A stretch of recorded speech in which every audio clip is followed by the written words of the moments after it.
Radio Ijwi ry'Amerika isamira na Washington DC mu Kirundi no mu Kinyarwanda. Mu Burundi muriko mutwumva ku mirongo migufi ya shortwave kuri metero 19 na 22. Mu Rwanda turi kuri FM 104 n'ibice bitatu Ijwi ry'Amerika, abari Uganda mu karere ka Kisoro namwe mukatwumva tankomanzi kuri FM 88 n'ibice 9 ya Radio Ijwi riyobora. Ikaze mu makuru kuri no mugoroba mugiye gushikirizwa na Joe Diane Ninahazwe. Ingingo nkuru ziyagize mu Burundi ikena y'igitoro rimaze hafi amezi 3 mu ntara nka zose z'ico gihugu ryatanguye kugira ingaruka mu bisata bitandukanye no kubarwayi. Turiko turi gukuntu tukonstitue effectivement le stock stratégique y'igitoro ngaha. Uno babwira yuko le stock karema ishobora yaraheze. Uni Ibrahim Wizeye aramutswa ubushikiranganje bw'ubutare n'agataka n'amasoko ntanganguvu ajejwe ivyerekeye igitoro mu Burundi. Mu yagezeho irya nino kwisi muri make umugambwe ANC washinzwe na Nelson Mandela ufise ubwoba bwo gutsindwa mu matora y'uturere ariko araba muri Afrika y'Epfo. Hagati aho imyaka 2 iri kwirikungumura virusi ya corona yadutse. OMS kavuga ko abimaze guhitana barenze miliyoni 5. Aya makuru yose turarambura mu kanyisase sangwa ikaze. Ngere ndabaha ikaze nshuti bakunze b'Ijwi ry'Amerika. Amakuru agezeho hirya no kwisi tuyahere ku mugabane wa Afrika. Muri Afrika y'Epfo abanyagihugu biriwe mu matora y'abakuru b'uturere. Umugambwe ANC uri ku butegetsi ufise impungenge ko ushobora gutsindwa mu turere umaze imyaka n'imyaka utwara. Thomas Kamirindi abitugire ku muriri. Aya matora na ya gatandatu kuva politiki y'ivanguramoko apartheid ihirimye mu 1994 muri Afrika y'Epfo. Kugira ngo ishishikarize abantu kujya gutora, leta yashyizeho aho bikingiriza virusi ya corona iruhande rw'ibiro by'amatora. Abaturage miliyoni 26 nibo biyandikishije kuri miliyoni 40 z'abagejeje ku myaka yo gutora. President Cyril Ramaphosa yatoreye i Soweto mu nkengero za Johannesburg arangije gutora avuga ko Afrika y'Epfo ikwiye kwishimira intambwe igezeho muri demokrasi. Kwiyamamaza byibanze cyane ku buryo ANC imaze imyaka 27 ku butegetsi yananiwe gukemura ibibazo by'imiturire myiza no guteza imbere ibikorwa remezo nk'amashanyarazi n'amazi n'ubukungu butanga imirimo muri rusange. Ibipimo by'amatora byerekana ko abaturage benshi bashobora kuyima amajwi yabo uyu munsi ku buryo ishobora gusubira inyuma kurusha mu myaka ishize. Mu matora y'abayobozi b'uturere aherutse mu 2016 ANC yatsinze n'amajwi 54%. Niyo make cyane yari ibonye bwa mbere na mbere kuva ikigera ku butegetsi mu 1994. Mu 2016 rero yatakaje n'imijyi ikomeye nka Pretoria na Johannesburg. Mu matora y'uyu munsi ibipimo byerekana ko ANC noneho ahubwo ishobora kujya no munsi y'amajwi 50%. Bikaba kandi n'icyitegererezo cy'amatora y'abadepite ariyo avamo n'umukuru w'igihugu ateganyijwe mu 2024. Thomas Kamirindi urakenuye. Ibrahim Gandour yigeze kuba atwara umugambwe wari ku butegetsi muri Sudani ku ntwaro ya President Omar al-Bashir, akongera akaba yigeze kuba umushikiranganje ajeje imigenderanire ico gihe yasubiye guhagarikwa uno munsi kuwa mbere, umunsi umwe inyuma yuko arikuwe nkuko bitangazwa n'umuryango wiwe. Fidel Nyongabo nizaje kutubwira. Irekurwa yiwe hamwe n'abandi batari bake bari bacuditse na Bashir inyuma ya kudeta yabaye mu ndwi irangiye ryari ryanebaguwe n'abagwanya intwaro y'igisirikare. Gandour yari yatawe mu mvuto imbere yaho bisabwe n'umugwi w'abashaka gusambura no kuyigiza kure intwaro ya Bashir yamaze imyaka 30. Iyo ntwaro yarangiye mu mwaka wa 2019. Yari yarekuwe mu ijoro ryo ku munsi w'Imana urangiye hamwe n'abandi bahoze ari abategetsi bajejwe iperereza ku ntwaro ya Bashir. Abandi bayobozi b'idini rya Islam babiri bari bacuditse nawe harimwo n'umugwizatunga yitwa Abdelbasit Hamza, nabo nyene bari barekuwe ku munsi wa gatandatu w'indwi turangije. Umushikirizamanza mukuru w'igihugu ca Sudani yakuwe mu mabanga yiwe mu ijoro ryo ku munsi w'Imana. Umuvugizi w'ibiro vya leta agishigikiye abategetsi b'abasivile bakuwe ku butegetsi mu ndwi irangiye yatangaje ko irekugwa ry'abo bantu ari gusubira inyuma ku bijanye n'iyubahirizwa ry'inzego za leta n'amategeko y'igihugu. Della reka tugukengurukire nene bice ku masonga nkitangura mu myaka 2 imaze yogoza isi virusi ya corona imaze guhitana abantu barenga imiliyoni 5. Thomas Kamirindi aragarutse. miliyoni 5 niwo mubare uzwi neza, nyamara OMS ishami ry'umuryango w'abibumbye rishinzwe ubuzima ivuga ko abazira covid bashobora kuba bawukubye 2 cyangwa 3 kubera abapfiri wabo bataragiye kwa muganga, abazira izindi ngaruka ziyishamikiyeho n'ibibazo byo kutayipimisha mu bihugu bimwe na bimwe.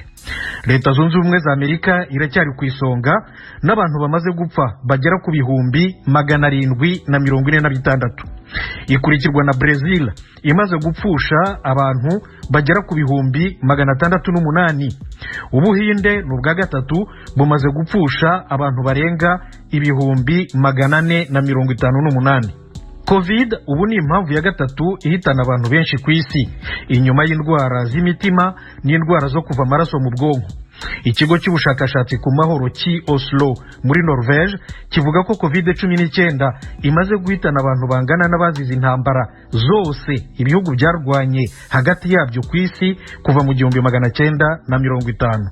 Leta ya Ethiopia yatangaje no musi kuwa mbere ko inteko za Eritrea zisha abakiri bato bagera ku 100 mu gisagara ca Kombolka, kimwe mu bisagara izo nteko zivuga ko zafashe mu mpera zino ndwi. Fidela Niyongabo atubwira ibindi kuri nkuru. Urwego rujeje gutangaza amakuru rwa leta rumenyesha ko inteko z'intara ya Tigreya zishe imikangara irenga 100 muri ico gisagara mu bice byaco zinjiyemo. Rusaba ko amakungu atokwihoza ubwicanyi bukabije nk'ubwo. Ndacu umuvugizi w'umugambwe uyoboye intara ya Tigreya, Tigray People's Liberation Front, Gatechu Reda, yavuze buno nyene kuri ivyo birego mu gitondo cuno musi kuwa mbere. Ku munsi w'Imana Gatechu Reda yaratangaje ko abagwanyi ba TPLF bateye baja mu manuko bw'intara ya Tigreya bagana igisagara ca Kombolka n'ikibuga c'indege caho.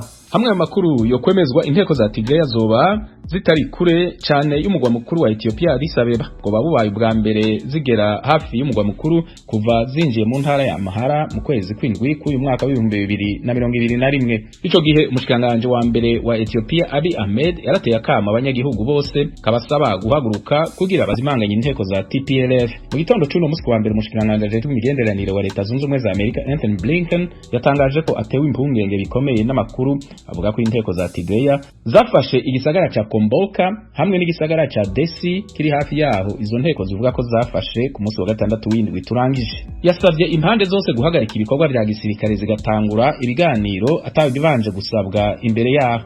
Ijwi ry'Amerika, Washington DC mu Kirundi no mu Kinyarwanda. Barakoze bagenzi bacu Thomas Kamirindi na Fidel Niyongabo ku makuru badutorokanirije bakabaheje kudushikiriza.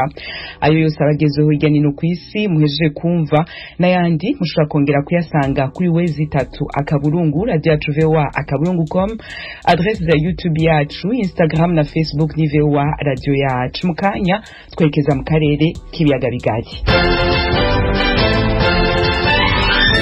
Amakuru mu karere k'ibiyaga bigari turahere mu Burundi hamaze amezi agera kuri 3 havugwa ubukene bw'igitoro mu ntara zimwe hambavu y'ibiciro vy'ibindi bintu vyankenegwa. Iki kibazo catanguye kugira ingaruka ku barwayi bapfa kubera za rusehaba-niha zitagikora. Reka ibindi kuri no nkuru tubibaze umenyesha amakuru y'Ijwi ry'Amerika Nairobi muri Kenya, Eloge Wilikaneza. Ubukene bw'igitoro cyo mu bwoko bwa essence bumaze amezi 3 yose bwibonekeza. Intara ya Rumonge mu manuko bushira burengero isanzwe kwagwamwo urucuruzwa cyane kubera ari ku nkengera y'Ikiyaga Tanganyika n'indwa mikuru ya politike n'iy'ubutunzi Gitega na Bujumbura niyo yibonekeza kurusha ubu bukene. Ariko no mu zindi ntara haravuga ubukene bwa essence nk'uko amasoko y'Ijwi ry'Amerika mu Kirundo na Ngozi mu buraruko babivuga, hatibagiwe mu ntara ya Muyinga mu buraruko bushira buseruko. Mu Kirundo na Muyinga mu masoko yacu akora ku bitaro bitandukanye atashimye ko mwidondoro wayo uje habona, yatubwiye ko muri zindwi zibiri ziheze hari abagwayi bashengeye bitewe n'ikena ry'igitoro. Kubera zarusehaba-niha bitoro zigira, akenshi abana n'abakenyezi bibungenze barakunda kwitaba Imana bitewe n'uko bataronka uburyo bwo gushika ku bitaro bikuru by'intara. Birababaje ivyo tubona, niko bashikiriza. Mu ntara ya Makamba mu manuko muri iyi minsi nta nima rya essence riharangwa. Igitoro cise ngo kirabonetse kimara umwanya rumera nkuko bimenyeshwa n'abahaba. Bamwe mu bafite ibipevyo kuroba n'abakoresha imashini z'ugusya bidogera abategetsi b'iyo ntara kubona barabujije abatwara igitoro mu mabido. Bavuga ko kizira kikaziririzwa gushira essence mu mabido, kandi kuyikeneye abwirizwa kuzana icuma ciwe kayinywera kuri station. Mutubwire namwe ingene tuzotera ubwato bukava mu kiyaga canke imashini isya bikaza kunywa igitoro. Abategetsi barakwiye korosha ibintu, niko bidoga.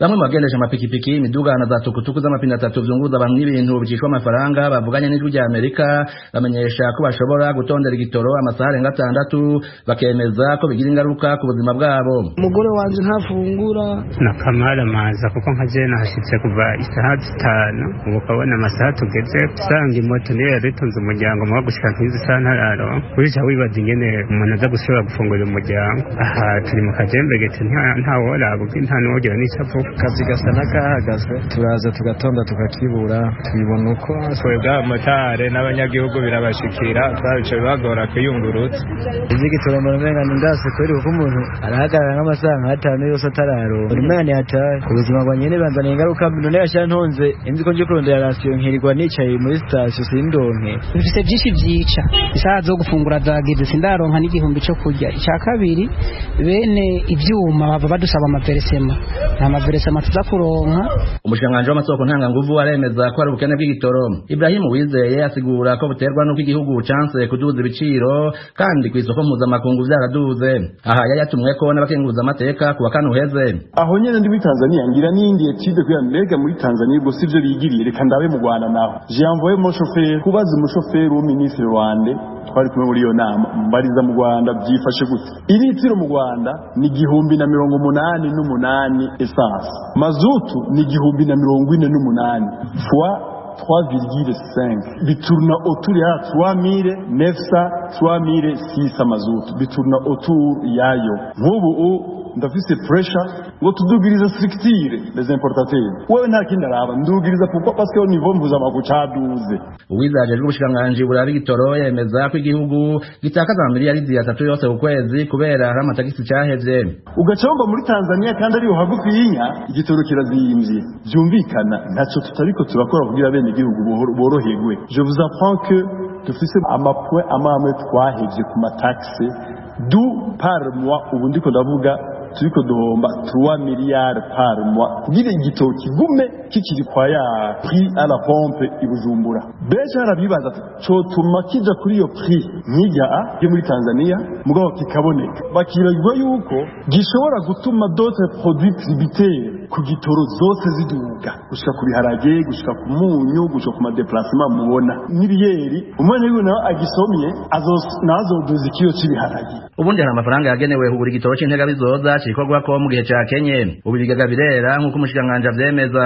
Ahisonga c'est vrai twari dusanzwe dufise amareservoir y'igitoro nkuko kandi tuyafise Bujumbura nta gitoro dufise ntabwo reservoir tuvuga nta yahari ariko turiko turiga ukuntu tu constitue effectivement le stock stratégique y'igitoro ngaha uno babwira yuko le stock carrément ishobora kuba yaraheze. Ubukene bw'igitoro bwatumye ibiciro byo kwiyunguruza biduzwa kugera ku mafaranga 2,000 ku ngendo ndende hagati y'intara n'izindi mu gihe mu miji ya Bujumbura na Gitega mu nkengera zaho ingenzi zabwijwe rya Amerika ku biciro ku mapikipiki tukutuku no mu matagisi byadugijwe hagati y'amajana 3 n'igihumbi. Bamwe bacuruza igitoro batashimye ko mwidondoro wabo uje habona bemeza ko ubukene bw'amafaranga y'agaciro canke kutayahabwa ku gihe ni banki nkuru y'igihugu ariyo mpamvu nyamukuru ituma igitoro gikena. Eroje uri Kaneza ijwi rya Amerika.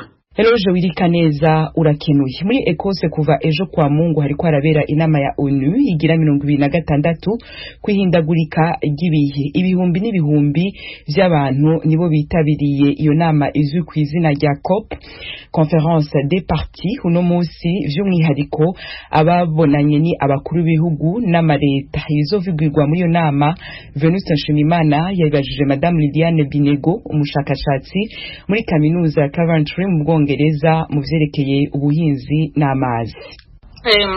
Murakoze Venise. Imwe mu ngingo zigirwa muri iyi nama harimo gukora ibishoboka kugira ngo igipimo cy'ubushyuhe bw'isi kitarenga igice cya 1.5. Abakuru b'ibihugu bahura kuva kuri uyu wa mbere urabona bazabyumvikanaho. Kumvikana ntabwo ari ibintu byoroshye. Nkurikije ibiganiro Perezida Joe Biden yagiranye n'abanyamakuru ejo ku cyumweru, we yavugaga ko kubera ko Amerika ya Trump yari yavuye muri ibi bintu by'amasezerano ubona byose asa n'ubinenga, we rero ngubu yabigarutsemo, akaba yaravugaga yuko bagomba kwiba muri ibintu byo kugabanya imyuka yangiza ikirere ko amasezerano ayo yose yakorwa agomba gukurikiza uko ibihugu byanduza akaba ari nako bigira byitabira kugabanya ibyo byuka. Yibanda ku bintu byo kugabanya biriya bintu by'amakara bakura mu nda y'isi, akavuga yuko bagomba kwankuraja ibintu byitwa biriya bya renewable energy nka bya bindi byo gukoresha twa tubati bacomeka dukoreshwa n'izuba. Akavuga rero yuko amasezerano ariyo yose agomba gukurikiza mu gihugu kizajya gisinya amasezerano gikurikije uko gisohora ibyo bigaze byangiza ikirere. Tufashe nk'amasezerano yashyiriweho umukono i Paris mu Bufaransa, aya masezerano yateganyaga ko mu mwaka wa 2020 hagombaga gutangwa miliyari 100 z'amadolari. Ayo mafaranga agahabwa ibihugu bikiri mu nzira y'amajyambere kugira ngo nabyo bishobore kugira uruhare mu bikorwa bibungabunga ubusugire bw'isi. Ayo mafaranga yaba yaratanzwe? Ntabwo nabyemeza neza ko ayo mafaranga yatanzwe, kubera ko ibihugu byinshi byagiye byemera ko bizayasura. Ahanini ntabwo bayatanze, ntabwo amafaranga nta cyemeza ko yasohotse, bose baseta ibirenge. Muri COP26 ya Glasgow wenda hashobora kuvaho icyizere, dushobora kugira icyizere yuko bazongera bagasubukura abo bagenda baseta ibirenge gutanga amafaranga. Nuko Ubutaliyani no ku cyumweru biyemezaga yuko biyemeje kongera amafaranga agomba gufasha ibihugu bikiri mu nzira y'amajyambere bikigerageza kwikura mu bukene, kugira ngo babafashe nyine nabo bagabanye bakuri bayashyire mu bikorwa byerekeranye no kugabanya imizamukire y'ibipimo y'ibyo byuka bibi byangiza ikirere. Zimwe mu ntumwa za Afurika ntabwo zizashobora kuza muri iyi nama ya Glasgow kubera ko zitikingije icyorezo cya COVID-19. Kuba iyi nama ya Glasgow izafatirwamo ibyemezo bikomeye, Abanyafurika badahari ku bwinshi kandi ibihugu bya Afurika bidahumanya ikirere cyane, aho si ukugosorera mu rucaca? Uyu ntabwo ari ukugosorera mu rucaca, kubera yuko nubwo bwose hataje abantu benshi baturutse muri Afurika, ariko hari nk'abahagarariye ya miryango minini y'Abanyafurika nka OUA na SIA Platform Regional. Ariko rero si ukuvuga ko wenda ari ukugosorera mu rucaca ko badahari, ariko barabikurikiranira hafi. Urabona n'ikoranabuhanga ibintu byateye imbere. Nubwo Abanyafurika badahari, ama-organisation ari ahangaha bariya bari kusonga bashyira presiyo kuri aba bategetsi ngo bahindure imyifatire, bahindure imyumvire, bajye ku bikorwa. Abenshi urabona baburanira nka biriya bihugu nyine